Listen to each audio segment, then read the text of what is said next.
Jain friends, welcome back to my channel. I hope you all are doing well and safe. So जैसा कि आप जानते हैं, मैं इस चैनल के थ्रू मैकेनिकल इंजीनियरिंग की knowledge, manufacturing process, automobiles update और क्वालिटी मैनेजमेंट सिस्टम की नॉलेज शेयर करता हूं। आज हम देखने वाले हैं जो हमारा स्प्रिंग कैटेगरी है, जो कि mechanical engineering, manufacturing process, assemblies का बहुत ही इम्पोर्टेंट हमारा पार्ट्स है, जो कि उसको हमें पता होना चाहिए कि स्प्रिंग्स के टाइप्स कितने होते हैं और क्या क्या इनके एडवांटेज हैं और डिसएडवांटेज, और कैसे कैसे इनका फंक्शनल है, कहाँ इसको यूज करते हैं। ठीक है, तो पहले जानते हैं स्प्रिंग की डेफिनीशन क्या है और इसका फंक्शन क्या होता है, फिर हम जाएंगे एक एक करके टाइप्स देखेंगे, टाइप्स ऑफ स्प्रिंग। ठीक है, तो ये क्या है स्प्रिंग? मैकेनिकल एनर्जी को जब हम किसी कंप्रेस करते हैं या उसको स्ट्रेच करते हैं, खींचते हैं, तो उस टाइप का जो लोड होता है, उस टाइप का फंक्शन होता है, वहाँ पे हम इस स्प्रिंग का यूज करते हैं। ठीक है, अप्रॉक्सीमेटली जो ये फोर्स लगाता है वो जो है उसका चेंज, जो हमारा लेंथ है, जो लेंथ में चेंजेस होते हैं अप्रॉक्सीमेटली उसके इक्वल टू होता है। सो यहाँ पे हिंदी में भी आप देख सकते हैं, अगर इंग्लिश में आपका प्रॉब्लम है तो मैंने यहाँ पे शो किया है, यू कैन चेक। स्प्रिंग का जो मेन है, कैसे हम टेस्ट करेंगे स्प्रिंग की प्रॉपर्टीज़, तो एक तो होता है उसको मैकेनिकल प्रॉपर्टीज़ और उसका केमिकल प्रॉपर्टीज़। मैकेनिकल प्रॉपर्टीज़ में स्प्रिंग रेट आता है, स्प्रिंग रेट से ही स्प्रिंग की क्वालिटी, स्प्रिंग की डेजिनेशन हम पता कर पाते हैं और उसको अप्रूव करते हैं। ठीक है, स्प्रिंग रेट मैं आपको लास्ट में बताऊंगा कि स्प्रिंग रेट कैसे कैलकुलेट करते हैं। अगर आप कभी अपने मैन्युफैक्चरिंग इंडस्ट्रीज़ में आपने स्प्रिंग रेट कैलकुलेट किया है तो अच्छी बात है, नहीं किया तो हम यहाँ सीखने वाले हैं। ओके, सो मेनली स्प्रिंग में क्या हम चेक करते हैं? स्प्रिंग रेट, उससे हम उसको अप्रूव करते हैं। स्प्रिंग की लेंथ, स्प्रिंग की डायमेंशन, स्प्रिंग का वायर डाया, ये सब इम्पोर्टेंट्स है। डायमेंशनली इंस्पेक्शन प्लस मैकेनिकल हो गया। उसके बाद हम इसका केमिकल कंपोजिशन भी कराते हैं, जो जनरली स्टील का बना होता है, और उसका हम chemical composition as per standards match करके उसको अप्रूव करते हैं। ओके, सो इसका जो रेट्स का वो होता है, यूनिट्स होता है, उसको हम न्यूटन पर mm या lbf पर इंच से भी डिनोट करते हैं। सो spring rate is spring constant in the change in its force divide by the difference in the spring deflection. Simply put, it is the gradient of the force various deflection curve. The rate of an extension or compression spring is expressed in unit of force divided by distance. Okay, सो देखते हैं types of spring, कितने types की spring होती है। आप यहाँ इसको अच्छे से रीड करें, मैं थोड़ा वीडियो लेंथी ना हो इसलिए मैं फिनिश करने की कोशिश कर रहा हूँ। जो है फर्स्ट है हमारा हेलिकल स्प्रिंग, सेकंड है extension spring, third torsion spring, fourth compression spring, fifth हमारा स्पाइरल स्प्रिंग, सिक्स जो है हमारा disc spring, seven leaf spring, linear spring, variable rate spring, flat spring, machined spring, moulded spring, patterned spring, gas spring and balance spring. तो हम चल के इसको देखते हैं, वन बाय वन करके देखते हैं कि इसका डिफिनीशन क्या है, फंक्शन क्या है, कहाँ कहाँ इसको यूज करते हैं, और एडवांटेज और डिसएडवांटेज दोनों देखने वाले हैं। ओके, फर्स्ट जो हमारा है हेलिकल स्प्रिंग है। ठीक है, जैसा कि मैं इमेज में देख पा रहे हैं, इसको हेलिकल स्प्रिंग बोलते हैं, और इसका डिफिनीशंस क्या होता है वो देखते हैं। Helical spring are regarded as the most common type of spring in product manufacturing. This type of spring are warped so that they like to a thread wires in a helix shape like the name with different cross section can for helical spring. These spring generally operate on Hooke's law. अगर आपने Hooke's law पढ़ा है तो ये उसके principal पे काम करता है जो हेलिकल स्प्रिंग है, और within the limit elasticity the applied stress is directly proportional to the tension produce. ठीक है, these are highly reliable and can offer a constant spring rate. Helical spring are further divided into four main type और discuss below. Okay, वो हम helical spring का बाद में देखेंगे जो टाइप्स है, बट अभी हमने क्या देखना है, मेन जो है टाइप ऑफ स्प्रिंग और उसका एडवांटेज एंड डिसएडवांटेज। एडवांटेज और डिसएडवांटेज यहाँ पे मेंशन किया गया, आप देख पा रहे हैं। एडवांटेज क्या है, हेलिकल स्प्रिंग्स और highly reliable compare to the other type, they have an excellent constant spring rate, these spring generally have good stability. अगर डिसएडवांटेज की बात करें हेलिकल स्प्रिंग का, तो the main drawback of helical spring is that they are quite expensive, ये महंगा पड़ता है। दैट्स वाई हम हर जगह नहीं यूज कर सकते, बिकॉज ये एक्सपेंसिव है। इसलिए हम इसको जहाँ हमारा प्रोसेस में ज़्यादा कॉस्ट की ज़रूरत है या जहाँ एफर्ट नहीं कर सकते, वहाँ ये प्रॉब्लम मतलब एक्सपेंसिव होता है।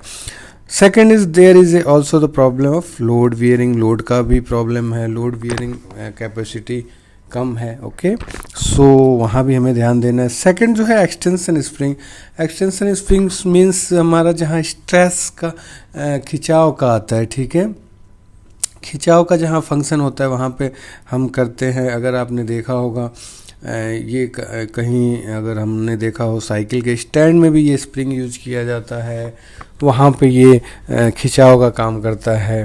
और भी ऐसे फंक्शंस हैं जहाँ पे एक्सटेंशन स्प्रिंग का यूज़ किया जाता है। मैकेनिकल मैन्युफैक्चरिंग इंडस्ट्रीज़ में, रेलवे, इंडियन रेलवेज़ में बहुत ज़्यादा इसका स्कोप है, बहुत ज़्यादा इसका कंजम्पशन है। तो इसका डिफिनीशन देखते हैं, एडवांटेज और डिसएडवांटेज भी देखेंगे।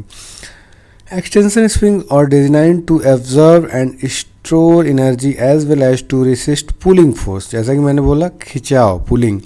When pull force is apply its result to extension of spring, unlike compression spring, extension spring are closed coil and are also known as tension spring. These springs are usually attached to other components to both ends, and when they are spread to the spring tries to bring them together again. Extended spring experience load at zero deflection due to their initial tension. It's commonly used in automotive interior and exterior application, garage door assemblies and carburetors. यहाँ पे ये use किया जाता है automobiles industries में, interior and exterior applications, garage door assemblies and carburettors also. Okay, इसमें क्या होता है, दोनों सिरे पे इसका जो हमारा फिटमेंट्स पार्ट होता है उसमें दोनों सिरा जॉइंट होता है, फिर इस पे जो पुल लोड आता है फंक्शन के दौरान पे खींचता है, फिर उसको ऑब्जर्व करता है, फिर उसको अपने पोजीशन पे लाता है, ठीक है। Advantage: these can fully expand and contract when operating overhead doors. This spring can last up to 10,000 cycles. Okay. अगर disadvantage की बात करें तो extension spring generally require more parts. There is a possibility of wear and tear with extension spring. इसमें wear and tear का chance का ज़्यादा रहता है और ये जहाँ भी रहता है उसका कंजम्पशन ज़्यादा होता है। ओके, तो ये हो गया टेंशन। नेक्स्ट जो हमारा है टॉर्सन स्प्रिंग, जैसा कि आप इमेज में देख पा रहे हैं टॉर्सन स्प्रिंग, इसको हम देखते हैं। Torsion spring work by rotating their end along their axis. तो टॉर्सन से नाम से ही जैसा पता है, जहाँ पे रोटेटिंग टाइप का लोड, रोटेटिंग टाइप का फंक्शन है, वहाँ पे टॉर्सन स्प्रिंग की ज़रूरत पड़ती है। Their axis is flexible elastic object that store mechanical energy when twisted. जब ट्विस्ट होता है तब मैकेनिकल एनर्जी लगती है, वहाँ पे हम टॉर्सन स्प्रिंग यूज करेंगे। When it is rotated it exert torque in the opposite direction when which is proportional to the amount of rotation. Because of rotation, these springs use a radial direction when the force is acting radially. These are generally seen in applications that rotate less than 360 degrees. Torsion spring lasts a long time and can be easily adjusted in all types of vehicles. It's commonly used clothespins, clipboard, swing down and tailgates and garage doors also, etc. Okay. Advantage of spring: these springs are solid and last for a long time. A torsion spring is easy to lubricate and maintain compared to extension spring. These springs allow for control motion. Okay. Disadvantage क्या है? Torsion spring generally cannot provide a progressive spring rate. Next compression spring. Compression spring आप देख पा रहे हैं, ये जैसा कि आपको पता है कंप्रेशन स्प्रिंग सीट के नीचे भी लगा होता है, ट्रैक्टर के जो ड्राइवर उसके सीट के नीचे लगा होता है। ओके, और जहाँ भी लोड को कंप्रेस करने का दबाव का ज़रूरत पड़ती है वहाँ पे ये लगा होता है compression spring.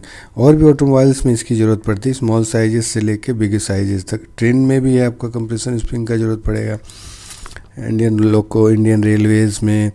The compression spring is usually of a coil type which offers resistance of the force exerted to compress the spring. These are usually pressed or squeezed by the load and can resist compressive or push for force. The perfect example of its application of ballpoint pen, which is responsible for the popping result. In addition, it's also applied for valve and the suspension spring system application. In addition to their benefits, they can provide constant pressure and return the component to its desired states.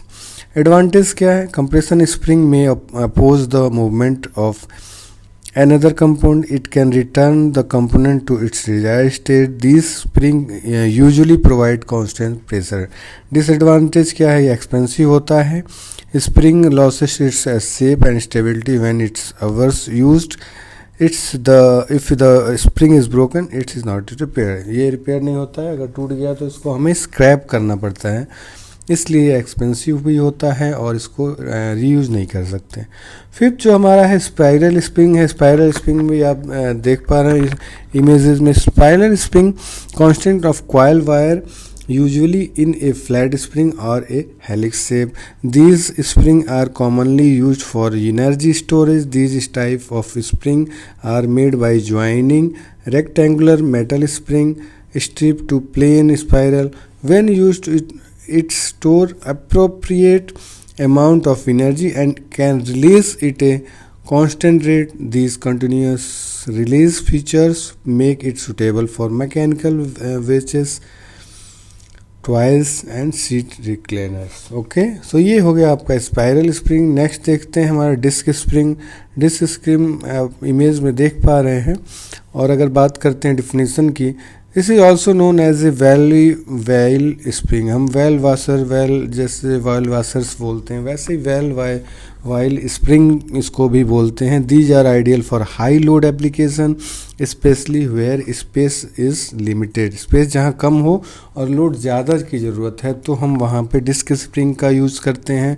This spring is composed of a convex disc where the outer edge is driven opposite the center of the disc. Due to this, okay, it's create high spring force within a small areas of movement. Disc spring support high load with relatively small deflections and has low solid high compared to standard helical design spring. These springs are versatile and utilized in the manufacturing and plant applications also.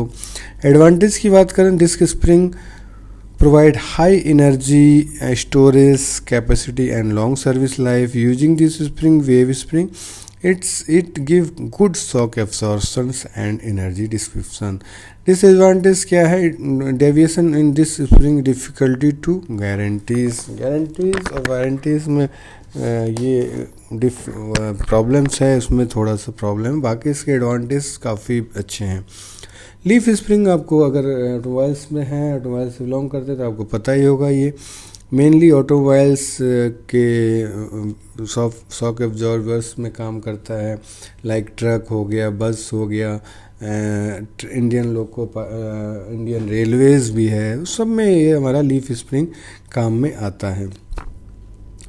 So a leaf spring made of several strips of a metal curved slightly upward to the clamped together on top each other. It is a simply form a spring commonly used. It is something in wheeled vehicles. Okay, these are made rectangular metal plate and also known as a leaf.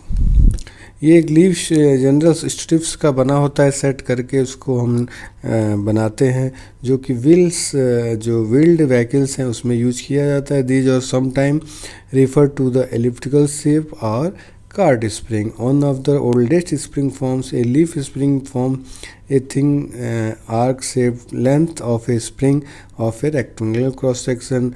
In the most common type of the center of the arc provide space for the axle, while loops at either end provide the for attachment to the vehicle chassis.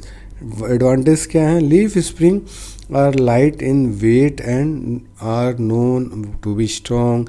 These spring provide good support to the axis as well as chassis. Also, it can withstand a higher amount of load other than helical spring or compared to helical spring.